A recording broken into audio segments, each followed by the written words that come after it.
voyez très bien, on voit parfaitement la machine que ça contient des comprimés, on peut même en voir leur forme. Des comprimés par milliers. Dans ce cas, la contrefaçon, ce n'est pas seulement un problème économique ou de droit. C'est la santé qui est en cause.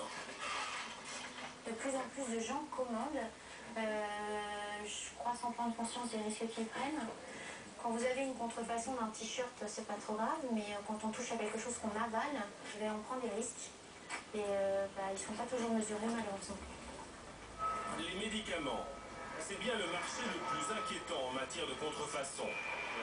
Dans le hangar du fret de Roissy, il y en a des caisses entières.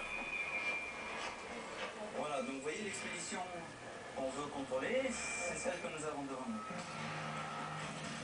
Les copies de médicaments qu'interceptent le plus les douaniers, ce sont les remèdes contre les troubles de l'érection. Viagra ou Cialis. Alors, que contiennent ces faux médicaments et sont-ils vraiment dangereux pour la santé? Pour le savoir, direction l'Angleterre, à Sandwich, dans le Kent. C'est là qu'est implantée l'usine Pfizer. Pfizer, c'est le groupe pharmaceutique qui a créé la fameuse pilule bleue, et le seul, aujourd'hui encore, à être autorisé à le produire. Nous avons voulu faire tester certaines boîtes de Viagra saisies à l'aéroport Roissy-Charles de Gaulle. Wendy Grino, les chimistes, elle appartient au département qualité des médicaments, service contrefaçon.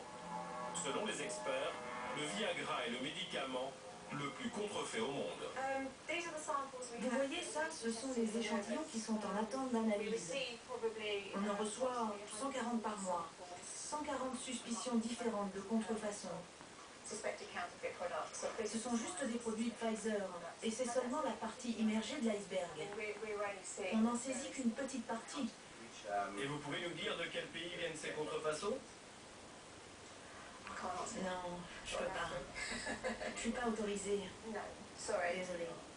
Chez Pfizer, avec nos boîtes saisies en France, la première chose que Wendy Grino fait, c'est une photo.